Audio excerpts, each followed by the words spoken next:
The system was broken. Of that much I was certain as I stared out the window, watching Mr. Hendel's class take the blacktop outside to play an afternoon game of kickball. It was sometime in the mid-'80s. I was something like 11 years old, and Mr. Wall, my teacher, was going on about something that had to do with Lewis and Clark.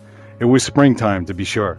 There were birds and flowers and puffy clouds bursting all over the place outside, and here I was inside with my jailer, Mr. Wall, who was notoriously renowned for never, ever, not once in the history of schooldom having ever taken his 5th grade class out for kickball in the middle of the afternoon. One of the kids down on the playground, Lenny Glenman, a skinny, freckle-plagued snot-nose of a kid, looked up in my direction and we made eye contact. Even at such a distance, he must have read tragedy in my face. He pointed and laughed. I'd been reprimanded twice already for staring out this window, and so when I cried to Lenny, "Jerk!" almost against my will, the sentence came immediately. "Mr. Christiana, you've just earned yourself after-school detention." I knew right then and there that the system was broken. How can some be so fortunate while some so miserable? I was a victim, no doubt about it. I swore right then and there not to be helpless anymore. I swore right then and there that I'd punch Lenny in the nose the next time I saw him. But more importantly, I swore to God above that I'd exact my revenge on Mr. Wall on the last day of school. Maybe I'd egg his car, or dump X-Lax in his coffee, or maybe something worse. The last day of school was coming, Mr. Wall, and there's gonna be hell to pay. The stakes, of course, are much higher for Paul Kersey in the 1974 film Death Wish, but the sentiment's pretty much the same. In fact, the sentiment of revenge and vengeance is a universal one, and has been a staple in human literature since the beginning of storytelling, running a straight line from the new films we're covering this episode, through Shakespeare's Hamlet, back to the myths of the ancients, and probably all the way to the origins of humanity, when we sat around at fires, drew crude pictures of animals and blood on the cave wall, while swearing and grunting languages to kill the damn woolly mammoth that trampled our Cro-Magnon pals. Kersey, played by the finely mustachioed Charles Bronson, has as his woolly mammoth the hoodlums of 1970s New York City. Here, it should be pointed out, the hoodlums are rendered with all the cartoonist seriousness of Saturday morning Looney Tunes episodes. But that doesn't stop them, however, from brutally murdering Kersey's wife and raping his daughter, sending her into a catatonic state. Kersey, who in the opening passages is drawn to be a conscientious objector and bleeding heart liberal with a sizable empathy for the underprivileged classes, struggles greatly with his personal loss and is frustrated by an ineffective police force. And so ultimately he takes matters into his own hands. He takes to the streets and attempts to lure muggers so he can retaliate and shoot them dead on the street. Now that's not much of a plot, but it doesn't have to be. Revenge tales have found their way into cheap literature because of their perfect compatibility with the 3-act structure in the simplest of forms. And yes, works like the ancient myths and Hamlet and Dumas' Count of Monte Cristo, as revered as they are now, were pulp for the masses of their respective time periods.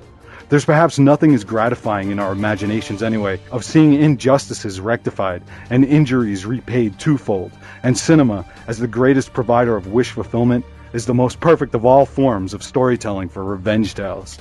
To a 1970s suburban American audience living under the tyranny of historically high crime rates, watching Bronson bypass the system and giving those filthy animals what they deserve must have felt pretty gratifying indeed.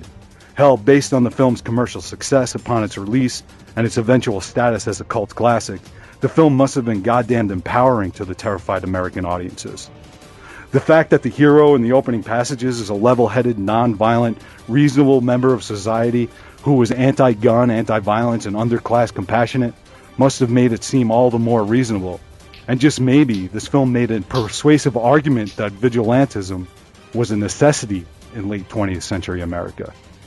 And so that's where the fun stopped for me, unfortunately. I know that the onus falls ultimately on the viewer to determine the meaning of a film and its implications on his own life. That it's up to us to decide what to do with the emotions left in us after a movie screening. But I also know that it's cheap, lazy, and exploitative to capitalize on an audience's collective fear in order to get their faces into a bucket of popcorn, and then once you have them there, present the only manipulatively simplistic arguments for vigilantism and revenge. The consideration I'm about to give this film is much too serious, admittedly, but the film takes But the film takes itself seriously. It presents serious arguments and issues surrounding class and crime as its basis to subsequently present ridiculous solutions to those issues. Alright, to be fair, perhaps Michael Winner, the director of the film, truly sees vigilantism as a good solution to the crime problem and revenge as good spiritual exercise. In that case, then Death Wish would simply be a dumb film, and it deserves a pass without any more griping or even a second thought. It is what it is. But I don't think Michael Winner is so short-sighted, nor do I think he or the film is dumb.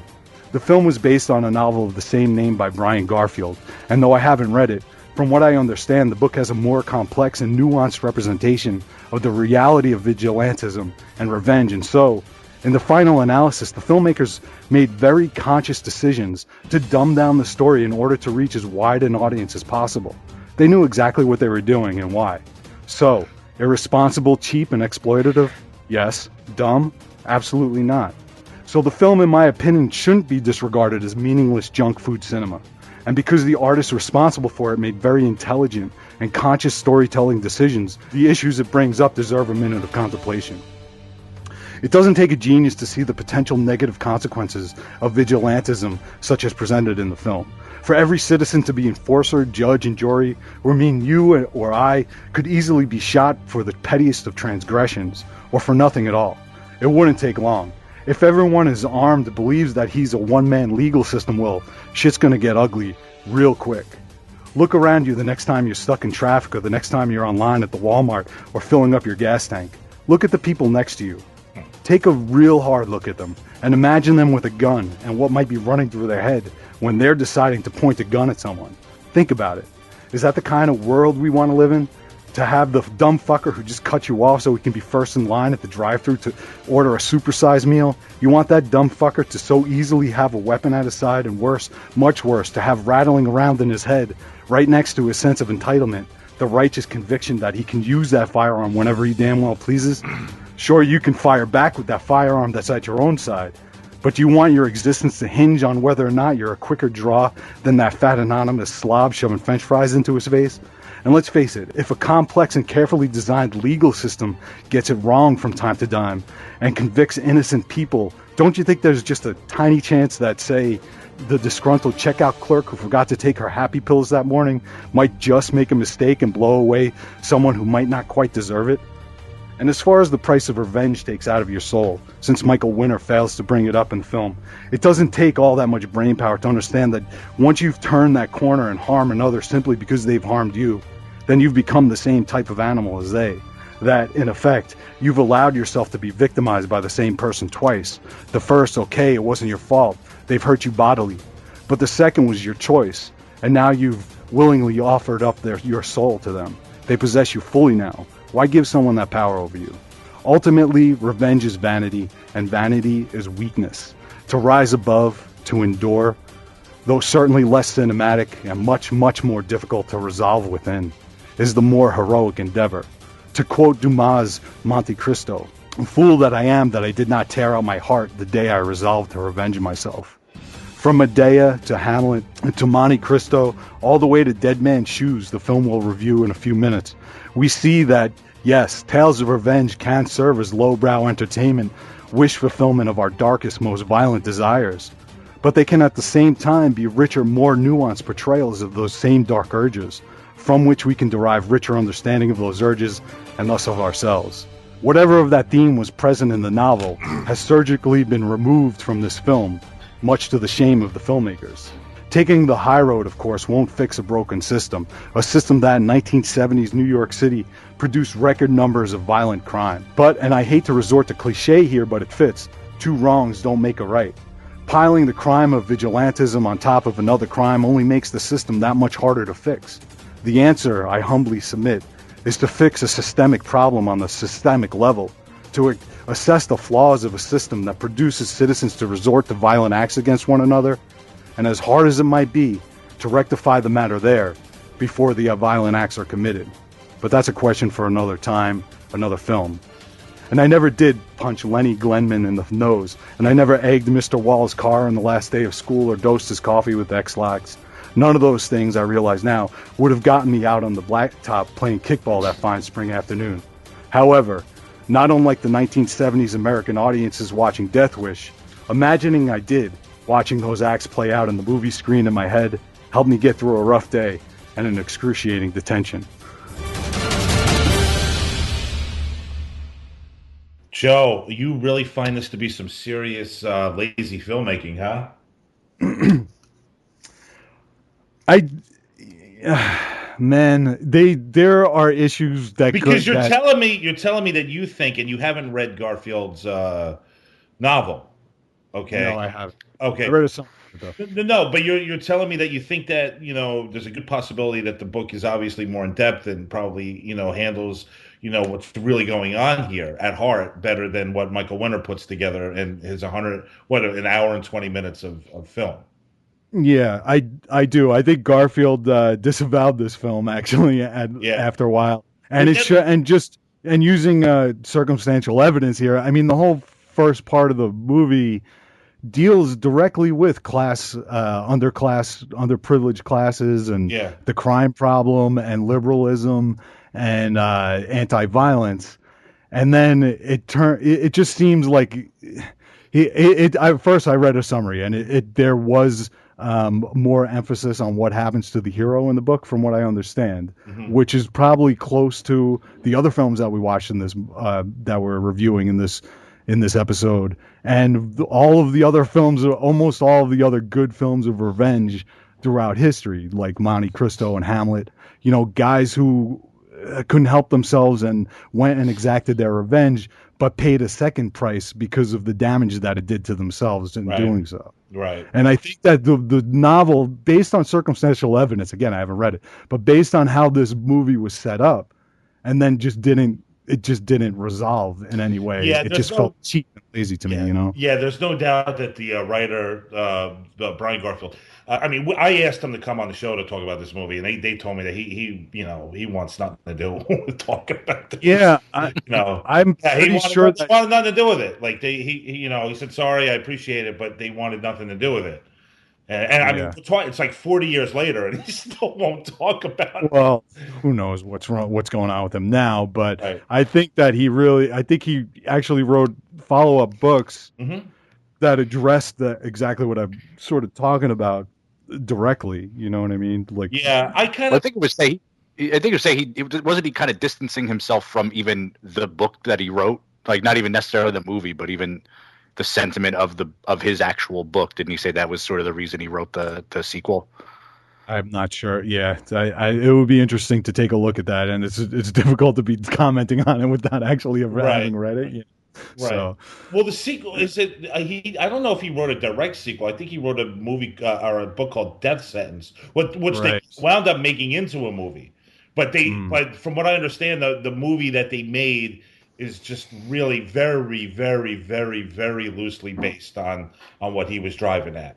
So, uh, although he gets credit for the title and the story of the film, that it's really again they're probably misinterpreting what he's up to. But how I don't know for certain because I haven't read. yeah, yeah. But anyway, just judging by the film itself, Right. regardless of what he did with the novel or not, I think that my argument still stands, and I know there are a lot of people that love this film and Right. and There love the are people genre. out there So that love this film, and I'm going to be honest with you. I have a memory of liking it a lot, but as I rewatched it last week, I was wondering why why it wasn't called Trauma's Death Wish.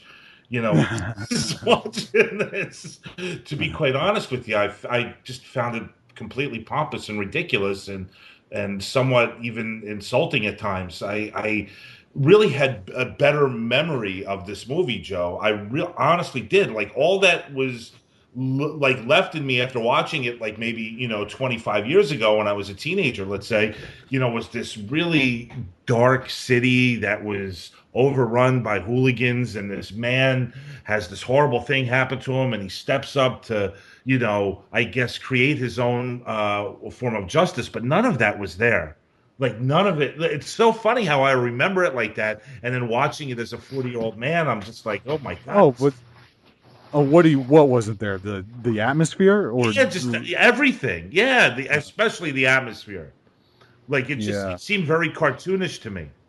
You No, know? yeah, I see what you're saying. Yeah, I mean, it's a very B movie, and I think a lot of subsequent films picked up on that B movie aesthetic that these guys came upon. Honestly, I Right. think other people used it like sort of ironically. You know Well, what I we mean? have we But have yeah, we have someone here that's a big fan of Bronson and Michael Winner and the Death Wish. and I apologize in advance to our guest here, man. We're gonna get to him in just a couple minutes. I really just want to before we get to Jeffrey Spector, I want to just quickly. I want Max and Jeff to give us a quick idea of what they saw in rewatching or watching for the first time Death Wish. Max, why don't you take it? Well, come on, you guys. This is Death Wish. You're talking about. Will you stop talking about the Monte Cristo? What adult male reads The Count of Monte Cristo over the summer? I mean, stop it, Joe. Stop It just was a coincidence. I had never read it. You couldn't be putting me more to sleep with The Count of Monte Cristo. This is Have an you ever read urban it? fantasy. Max, No, have you ever and I read will it? never read that. No. Okay, so you okay? I read so, Mad Magazine. so Now listen to me. I love it. Let's do it. This is an urban fantasy. Joe, if your little daughter, I mean, you're walking around going, well, what does this guy have? This guy has a dead wife on his hands. If your little baby girl, some dude spray painted shit on her butt, you'd be out of your fucking mind. You're not supposed to treat this thing as like a serious film or a statement about this. Like I said, dude. Yeah, but dude, they Hold take on a themselves. They lay down the arguments for it to be, as a serious film, so I take it seriously. Absolutely, they're talking about serious things here, man. They're talking about underprivileged classes, and they're talking about crime, and they're talking about militancy. I think he has a point there, Max. That I think the intention is for the film to be serious. Hobo with the shotgun, I'm not going to take seriously. You know, Kill Bill, I'm not going to take seriously because those films aren't films fantasies. Okay, but this was the same thing. I don't see any difference between this and Hobo and a Shotgun. One takes itself seriously and one doesn't. Well, first of all, Hobo with a Shotgun takes place in a fictitious town that's filled with exactly what I'm saying. And right. So I'm with you, Joe. I'm with you on this. Do I get to get my point out, or are you going to keep blabbing over me? Go ahead, Max. For the love of God. And Joe, that's how you handle a host, by the way. Listen to Max. When you want to take over a segment, watch how Max does it. Go ahead, Max. You want to talk about the working stiff who puts up with his boss and has to eat shit all day long? In 1974, he's working at the fucking Ford factory and he's eating shit all day long. All this guy wants to do is go and watch Charles Bronson blow away the bad guys. And there is not one person in this film who does not deserve their death. I'll tell you what frustrates me about this movie. I'll tell you. The three idiots, which I love the fact that you call them Warner Brothers cartoons, Joe, because that's perfect. You got Jeff Goldblum in the Jughead Jones hat. That was hilarious. And the two other idiots. These guys, they never get their comeuppance. Those three initial fucking guys who kill Bronson's wife and spray paint shit and traumatize the daughter, oh my God, they never get it. And I thought that was really, really interesting because I'm sitting here like, well, what about the three fuckers? What about the three guys who set Bronson on this path? They never get it, and you got to eat that. But the guy who's going to just have a good time at the movies and watch people blow away, no, you can't compare this to being in traffic and the person who's angry working at the store and suddenly blows people away. He at least had a motive. He at least had a motivation for his killings. It still doesn't make it right, man. No one says it's. Of course it's not right. Of course it's not right. But aren't we allowed to have fun and watch Charles Bronson blow away guys who look like they're out of the Warriors? The problem I have with that is that this movie takes itself very seriously. Joe, you are way too into the human race, brother. Jeff, what about you, man? Well, I want to. I agree with Max. Like, it is really a fantasy, but I think what is the fantasy? Like, it becomes his fantasy. Like, obviously, like when he's in Tucson, he sees that cowboy, spectacle show, and so there's that scene on I think it's the first subway scene where the two guys are like walking through each car, and they get to his car. And like everyone else, it's such a it's a scenario that just makes no sense. Like everyone else happens to leave the car. It's just him, and it's like a showdown. Like he becomes the sheriff of the town at that moment. Yeah. In his mind, and from then on, that's why you never get the revenge on the three. I think they're called freaks in the credits, but like you never get the revenge on them. Because it's not about that anymore. It's about him like thinking of himself as the hero. Right. And Jeff, the one thing I was really confused about too with the three freaks is why they spray painted a swastika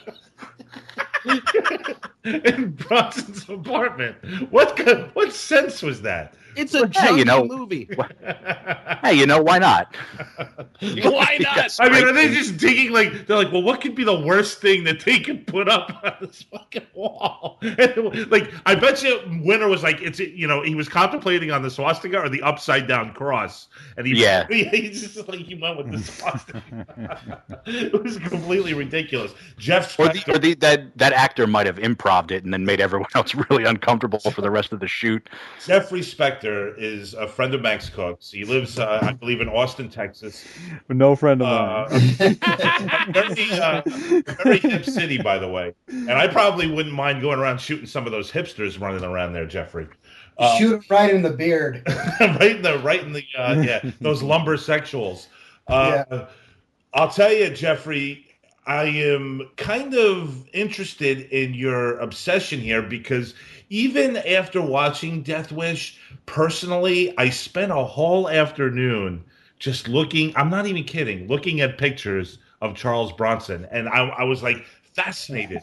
I was sending them to Max and Joe and Jeff here. And I'm just like, I understand like maybe a short-term obsession, but this is something that's been going on for a couple of decades now with you, isn't it? Oh, I would put it at, what am I, almost 43? I would put it close to 3 decades. Jeez Louise. Yeah, I got books, soundtrack albums, about 35 DVDs, Blu-rays. It goes deep. Of Bronson films. Really? All right. So listen, real quick, because I want to make sure you're a legitimate Charles Bronson fan. And I hate to put you on the spot here, but Max assures me that you really know your shit. So what I'm going to do, I'm going to name a couple movies and I'm going to tell you what Charles Bronson's character was. And then you tell me what movie it is. You think you could do this? I will give it my best shot. Okay. No pun intended. Okay. I'm gonna start. We'll start with something easy, and we'll only give you a couple. All right, Leo Kessler. Oh, that's 10 to Midnight. Wow. You need to see that movie post haste. All right, it's all over. I'll give you another easy one. Jack Murphy. Murphy's Law. All right, let's try this one. Garrett Smith. Messenger of Death. If you get this one, there's absolutely something wrong with you. Captain Wolf Larson.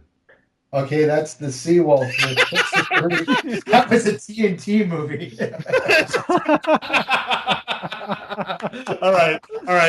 One more. I'm gonna try to get something that stumps this guy. All right, we'll go back a little bit. Nick Colton. Oh, Nick Colton. Oh, is this no ID MDB? No, don't stay off of IMDb. I'm not. And my fingers are away from the keyboard. Oh, are we 60s or are we 70s? 70s. Can I? Yeah, all right. I'll give you a little hint there. We're 70s. Nick Colton. Is it Love and Bullets? No. It's Breakout. Breakout. Yes. I'll okay. give one more. Robert Duvall. I'll give you one more because I want you to go out a winner here. I think you'll get this one because it's pretty easy. Paul Fine. Paul Fine. Yeah. He plays another Paul. Yeah, he does. Okay. I'll give you a hint. He plays this character the last 3 times of his career. Okay, this is Family of Cops. Oh my God! How does Max? Where did you find this guy? Isn't he awesome? It's insanity. we went to the same high school together, and fucking Facebook, man. I don't know how I wound up reuniting with Jeffrey, but I don't like people, and I don't like people from the past. And we just kept kind of going back and forth. I'm like, I remember this guy being really funky and funny, and I had him on Mimosa, and he was great.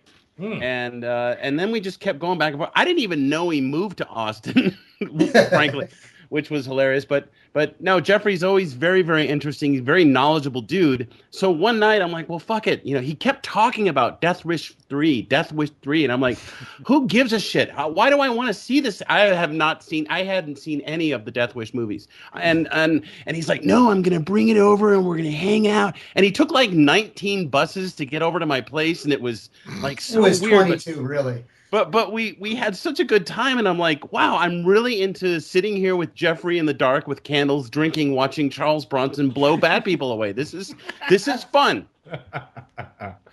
Well, it's a lot more fun than probably watching The Count of Monte Cristo.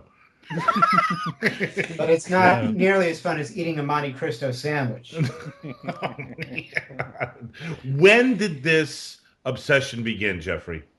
You know, I would put it, you know, when we were coming up as kids, we had this amazing sort of, you know, syndicated TV system where you would see, you know, movies, you know, late night movies. This before, of course, you know, before the infomercial thing, and my parents had pay television as well.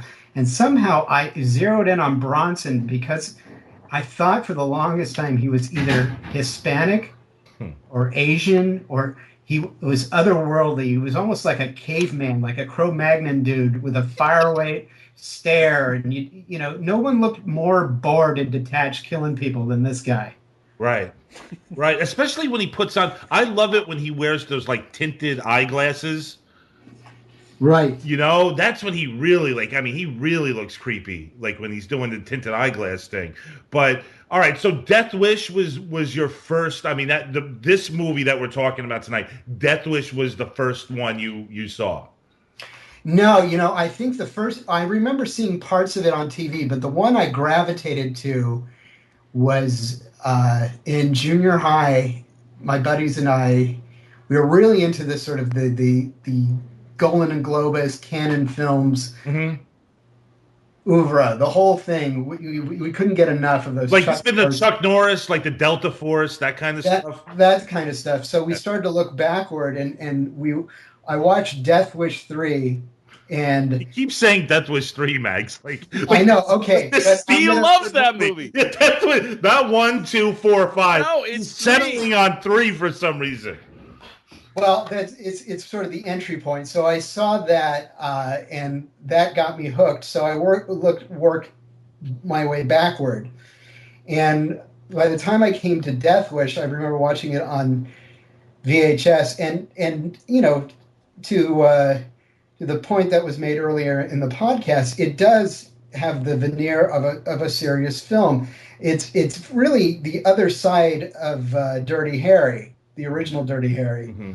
In fact, I read somewhere that they offered Clint Eastwood the role of Paul Kersey, and he felt that he had already done that part. Mm-hmm. So it feels more like it's like Dirty Harry's dumber cousin. Really? The film, not Paul Kersey. No. Okay. All right. You don't want to mix them two up. No, the film itself. All right. So listen. I mean, you listen to what Joe said and his take on the movie. With this love, with this passion for what Winter and Bronson have done together, and what Bronson, would go on to do in the late 70s and the 80s. Obviously, you have a real love for that. Is it like how can I put this? Is it a thing of laughter? Do you laugh at these films? I mean, do you get into the mind and psyche of like the Paul Kersey or any of the cops that he's playing? Because even the cops he's always playing have like this Dirty Harry kind of like quality to him, where he's not just gonna arrest the bad guy, he's gonna kill the bad guy. Well, I think, for me, it is sure there's unintentional humor sprinkled throughout, but I find it, the one of the I'm not going to say pure, but from a cinema point of view, it's great pulp. It's great escapism. I don't see it anything for more than that, and it's. I find it fascinating and entertaining. Like, some people are really into horror films. This is a horror podcast. I think sort of my enthusiasm for the sort of street revenge fantasy genre it could be equated to that. It's nothing more than that. I just find that Bronson was such a finely tuned actor. Like, no actor, I think, of his generation was better equipped to play those parts than he was. I think not even Clint Eastwood. So you're saying that the Schwarzenegger, Stallone, Eastwood, all those guys, they got nothing on Bronson? No, because I think Bronson had the hard life and sort of the the hard knocks coming up before he became famous. I mean, this guy was 54 years old by the time Death Wish. 54, that's right. He was 54. He had worked tirelessly in television and in foreign films, and finally, had his break first with The Mechanic with Michael Winner. Then he made another excellent exploitation film called The Stone Killer, which I highly recommend. And then Death Wish. So he really earned his place. In now it would be almost unheard of for an actor to break at 54 years old. You've read a lot about Charles Bronson, I assume. Oh, I've digested a few books. So was he a gun advocate? How did he take all this stuff personally? In the interviews that I read, he had a real sense of what worked, and he was not a violent person by nature. He did not. He said in his later films he wouldn't even bother seeing. He knew what they were, and to him it was work, and he was always grateful for the work. Right. That was of the generation. He's an actor. Yeah, he's an actor, and he caught on to something, and he went with it. Yeah. And in those rare films where he's tried to step out of that character, I don't know if it works as well with him, because once you're typecast, it's really hard to break that mold. I bet. Because he actually, there's a TV movie version of Yes, Virginia, There Is a Santa Claus, and he has I saw that. Parts. Yeah, that's a little strange, but what I'm curious to see, and I do like the movies that Sean Penn has done, and unfortunately, I never watched The Indian Runner, which I think was the first film Sean Penn directed, and he has a role in that, and I'm actually curious now to see how Penn uses him in that movie, because it's obvious, Penn does some very serious work. And it's right, it's right at the end of Bronson's career. Did you ever see Bronson in this movie? That is the last one I need to see. I saw the trailer a couple times, and I'm just like, with Sean Penn directed films, I go hot and cold with, because they're never a joyful affair. Yeah, they're very difficult, but they're very, very good. I mean, he's definitely Crossing Guard is great. Yeah, and The Pledge is really good too. Those two films with Nicholson that he kind of did back to back are very, very wonderful. And also, Joe, the what's the one about the kid that goes to Alaska? Into the Wild. Yeah, that's good too. Yeah, very good. Hey, listen, I'm gonna let you talk to Max for a few minutes. I'm sure he's got some stuff for you. I'm sure he's very excited to get down and party with you a little bit here on the show, Jeffrey. All right, sounds good. All right, Max, go for it, buddy. Well, first of all, my heart sank when Jeffrey said, well, this is a horror podcast. We used to be, Jeffrey, on a different network. And then then the fun ended, and now it's just legitimate movies all the time. In fact, horror actually comes up very rarely. And I just gave up, like we each get to choose like the theme or curate movies that we're going to talk about. I just gave up on introducing horror. Because I don't want to torture these guys anymore. Oh, that's ridiculous. But here's what I really want to ask Jeffrey. Of all the people that Charles Bronson blows away in Death Wish, and each and every one is great. I love the creative ways. I'm going to blow your ass away through the newspaper. I'm going to blow your ass away through the coat, through the this, through the that. The one person I wanted to die the most walks free. And it's the son-in-law. Because he is far and away the most milked. Thank you. Jeffrey. He is. That's the guy, Tom. That's the gun dealer from Eddie Coyle, by the way. Yeah, he did look familiar, and he Yeah. gets a lot of work in the '70s. That dude. But let me tell you something right now. Let me tell you something. Max is so right about that fucking guy because. Dad. Dad. That's all I remembered that when I was a kid. I'm like, oh my god, I remember hating this guy because he kept calling Bronson Dad, and he's his son-in-law, and just the way he was saying it was so fucking annoying. And he's a big pussy, Mags. I think that's why his wife and Bronson's daughter, stays catatonic because she doesn't want to deal with that guy. Oh. But I actually thought it was a testament to Bronson's acting because I don't think he's just a face. I think he internalizes a lot of really good stuff. And every time he was in a scene with that, actually it kind of crescendos. Right. Subtextually, he's like, I am going to fucking scrape your face if you open your mouth again. You're so right now that I'm thinking about it. And guys, correct me if I'm wrong. That scene when he gets to visit from the son-in-law, and he's at home and he's playing a record album, and he's like blasting like dating game music. And just the way this guy's like going on and on and on, and Bronson just really stops in his tracks. It's really good acting, actually. Well, listen, he's passive aggressively telling him how the fuck he's going to cook his liver. Yeah. I'm going to tell you how to cook your liver, and that is an allegory. Yeah, and not only that, but he just stops and he turns around, and looks at him, and he's like, "What the hell do you want me to do about it?" Like it was just great how he just turned on him that quickly and quietly. Passive aggressive, Max. Yes, I'd like to ask Jeffrey another question. Stephen Keats is the actor's name. There you go. Who, according to IMDb, offed himself in 1994. Is that right? Are you serious? I should not be laughing. No, not at all. Jeez, Max, what are you doing to us? I'm so sorry. That was my first reaction. That's terrible. I'm very sorry to hear that. But anyway, go ahead, Max. Oh my God! He worked until 1996, though. So he's got somewhere. I read that. No, is that seriously true? Yeah, that's what it says here on IMDb. That's crazy. Asshole! I'm so sorry. The amazing thing is that he had enough shit in the can to get 2 more years of work. Well, just one. Vibrate. All right. Well, there you go. But still, it's like Max was saying on Facebook recently. It's like, after Gandolfini's death, it's like he's had like 6 movies come out in the past. That's crazy. It's nuts. They got one coming out soon or something, right, Max? Or it just came out. Yeah, it's on iTunes. So Jeffrey, I know you're a family man. I know you used to live out here. I know you got the wife and the 2 sons, and you moved to Austin.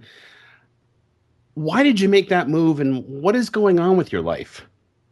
Well, we made the move partially to I lost my long-term job in LA. I was working for a record label for a very long time, about close to 10 years, and they changed owners, and this is stuff that happens in the music business all the time. So it's not it's a familiar story. Jeffrey, anyway, for people who don't know, what do you do in the music business? I am known as a project manager, which basically takes it's a marketing role, it's a sales role, it's a part-time therapist, mental therapist role. And you work for a label? I've worked for a few labels, yes. Okay, all right. Thank you. But everything from getting sort of cobbling together a marketing plan to making sure all the parties can agree on a sales plan. Everything you could imagine that goes into an album release, I'm sort of the one-stop shop for. Oh boy, good times. Anyway, so my wife's family lives in Houston, and we didn't want to move there. We thought Austin suited our sensibilities better, and really wanted to sort of have a better quality of life and a lower cost of living, and so that's. And is that happening? Is that happening for you? It's starting to finally happen. Good. Very cool. It's taken about a year, but it's a very hip city, from what I understand. It's a lot of talents moving there. The best damn barbecue you'll ever eat in your life. Hey, Jeff Shrek, have you gone through Austin when you guys tour? Yeah, we played there a bunch of times. What's the sea like? Cool. Yeah, it's when we've gone through, it's we're playing with like the sort of underground punk bands. Gotcha. Which is there's all sorts of different things happening down there. I mean, it's generally cool. A lot of drinking going on. Yeah. All right, let's get back to Max's interrogation. Sorry, Max. Jeffrey, how many boom booms do you make? No, here's what I really want to know. And I think I asked you this back on Mimosa, but now that your sons are a little older, now that you've settled down in Austin, now that, the tourniquet's been loosened, I know you had some health issues that you've conquered. What is Jeffrey going to do for himself? What about your creative expression these days? I've been giving that a lot of thought. I hope you have, Jeffrey, because you are a very unique individual. I mean, guys, is he not kind of entertaining? At least kind of? Oh, totally, Max. Thank you. That's my point. You're a very entertaining person, and you have a sensibility, Jeffrey. And most people are boring, and they drone on, and you actually know how to formulate thoughts, and you're very funny, and you have a whole kind of POV, and I've always actually admired your talents. And I know that you acted and all this other stuff. So what are you thinking of? Well, I'm thinking of actually, because the world could always use another podcast, so I'm thinking of actually starting one of my own. No! I think that's a great idea. It's an awesome idea, definitely. I've got some pretty good recording gear, and I think I could keep people entertained. I would listen, Jeffrey. I would listen. I just bought, because I'm going to do my own show, and I just bought. It's called a Yeti. And I'm going to do a show called Max Cook Uncorked, where I have a bottle of wine, and I pair it with the guest, and we sit down for 45 minutes. We drink the wine together, and I ask the guest questions. That's it. Do you have an idea for a show? Yeah. Max, is this audio or video you're doing? Audio. Okay. Yeah. So do you have some ideas brewing, or? Oh, yeah. It's going to be, the things I obsess about, pop culture-wise. So there'll be a Bronson episode. There might be a Bronson component to every show, but it'll probably be more music-based. A Bronson component. That's what's missing over here, Max. Well, it's like when I worked at Rhino Entertainment, everybody was gung-ho for Elvis Costello. Uh-huh. Not my bag, but... Hey, keep easy, Jeffrey. Okay. I'm with you, Jeffrey. I appreciate his art, but it's not my personal taste. Point being, those same Rhino alumni have started a pop culture site called Trunkworthy, and they presented Elvis Costello's Song of the Week, so they can't let this thing go. So I'm going to have a Bronson component to every show, whether I'm talking about film or not. It'll sort of just be its own little 2-minute spotlight on, I recommend this, your Bronson homework for the week. Something like that. You should have Charles Bronson blowing away Elvis Costello. Oh, stop. You know what? If you want to torture Elvis Costello, just have Stephen Keats refer to him as Dad over and over again. Dad, my aim is true, Dad. Yeah. Can I just say, Tom, I love Joe so much. He has such a... I mean, his passion is... I haven't talked to Joe in a long time, but no matter what movie we're talking about, the passion comes out of the dude's pores. It was a really great... It was!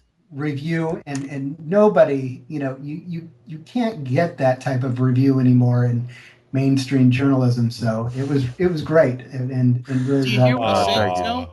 Thank you, Jeffrey. I try to come up with something interesting to say about whatever film it is that we're watching. Obviously, that's what we do here, right? So, and sometimes that means ruffling some feathers. So it's very awkward when I know somebody likes a film and I kind of rail against it, which is not very often actually. Yeah, but you shouldn't be thinking about that. You should actually No, I don't. Not when I write, but then when I have to read it, then I'm like, oh God, here I go. I gotta think. But you should be embracing that. If Jeffrey loves Charles Bronson and you're saying, yeah, absolutely, but I respect it. I respect that, Jeffrey, and thank you for taking it graciously. Oh, you have to have a healthy detachment. Joe was apologizing before he even exchanged any dialogue. That's my point. What the fuck are you apologizing about? Well, I don't want to hurt. I mean, I know you don't want to hurt. I don't want. We're grown men here. We got fucking ball bags. We're in our 40s. I think we're okay. I don't know. I just want to make friends. I don't want to make enemies. I'm just meeting the guy for the first time. Are you Joe Cristiano's enemy or are you his Skype buddy now? Oh, we're all friends. Everybody's friends here. We're all gonna meet each other. And to be fair, it wasn't so much. The movie. Like I said, I could watch. Most times I can watch a movie. I watch all kinds of friggin' movies. Believe me. And most times I'll just watch a movie. I'll enjoy it for what it is, and that's it. And then you get tasked with having to say something about a film, and I end up talking a lot of times about the issues surrounding the movie than the movie itself. Well, the movie for its time raised a lot of those issues, and it actually started this big sort of moral dialogue. Right, and it was funny because it was the only Death Wish movie to do that, because the sequels admittedly are cartoons.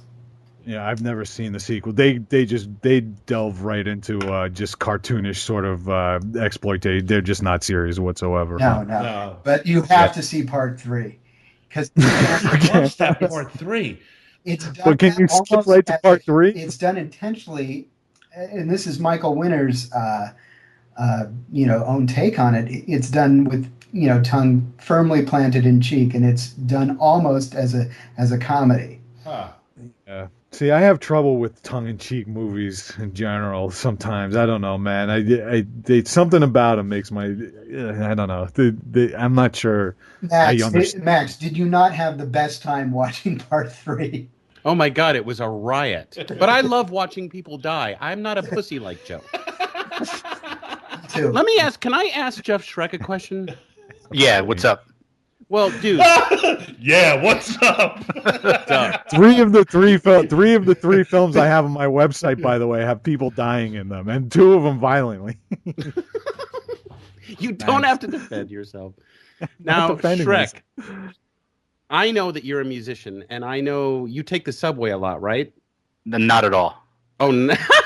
Yeah. I'm terrified of the subway, and I don't mean I don't think I'm gonna get injured or anything, but just the idea. Well, there's that, but also the idea that I could get something wrong about it and end up in the wrong spot. Yeah, is terrifying. Like even taking I'm like I gotta get to the bus, 5 minutes early just so I know I'm getting on the right one. Yeah, all right. Well, you're on the. Plus, I'm not in New York anyway. I'm Yeah, but I want to know what you're listening to, because I got to tell you, talking to Jeffrey and hearing him talk about the Rhino Records days and the fact that I have been listening to a lot of punk rock lately. I know this doesn't have to do with revenge, but there's a great documentary about the Descendants that's on iTunes. I'm just wondering what you're into these days that you like that I could listen to, or any of us. Well, I was listening to Tangerine Dream in the car yesterday as a tribute to the recently departed Edgar Froese. Right, I read that dude's obituary. Wow, I didn't know he died, Jeff. Yeah. Wow. It's funny, I was watching Miracle Mile was on the other day, and I was just one of the many great things about Miracle Mile is just that wonderful soundtrack that Tangerine Dream does, that's so beautiful. But yeah, I mean, though I rarely even listen to music that much these days. It's basically just podcasts all day at work. Wow. Are you getting sick of music, Jeff? I don't. Because here's the thing, Max. We were talking about this yesterday, him and I, when we got together, and it just I had and I hope you don't mind if I bring this up, Jeff. But no, go ahead. It's the cutting room, so we we're gonna get there. He kind of conveyed to me, Max, that he's kind of getting bored of playing the music. And this is something that's been his passion his entire life, and he's had, some pretty, some minor success with it. I mean, his former band, the Ergs, have still a cult following, and he's playing with his wife in Black Wine right now, and I was listening to the fucking radio the other day, when I was having a couple of drinks, and they played one of his songs, and he wants to give up on it, Max. Well, listen, if he's a pure musician, which I think that he is. It's like, me giving up making Tony Soprano videos. I don't want to do that anymore. Yeah. I'm done. I've moved on with my life. There are other things that I want to do. And he may just have other things that he wants to fucking do right now. And the fact is... I'm fine with just playing guitar on the couch at this point. Yeah. At least he's still playing. He's just... Right. I mean, Tom, seriously? Playing live gigs is fucking depressing. I've seen it. I go and... Yeah. Especially when you've been a band for... 5 years, and then you go on tour and there's like 5 people at the show. Yeah, and you have to haul all your own fucking gear. Do you know how depressing and exhausting that is? I mean, it's enough already. Right. But he didn't stop playing. Right. He's just playing for himself. Completely understand. Yeah, I hear you. Hey, Jeffrey, you don't play a musical instrument, do you? I play a little piano. But not really, no. I'm much more of a advocate and a collector. Being that you have 2 kids, do you and your wife still enjoy each other in the sack, or what's going on there? Yes. Really? Because I haven't had sex in a long time. No shit, Max? No. So you're like me. Why is that, Max? Well, listen, my wife threw her back out over Christmas, and she's had a terrible flu for the past couple of weeks. I got sick with bronchitis. Gross. But I am still so sexually attracted to her. But I gotta tell you, I found an aphrodisiac, fellas. We're wine people, but we went to a whiskey tasting one night, and the bourbon turned her into a hellcat, a whole other woman. Really? Yeah. Wow. A whiskey what? A whiskey what? A whiskey tasting. A whiskey tasting, huh? Yeah, and that's... Don't they have tastings out there in but Jersey? a whiskey tasting, I mean, it's like after 3 or 4 tastes, you're completely sound. I know, that's what I was thinking too. They have them out here. We call them bars, actually. You mean you don't have the guy with the little napkin over his arm who brings out all the different apple teas? Oh my god! Well, if somebody was doing that around here, Max, they'd get their ass kicked.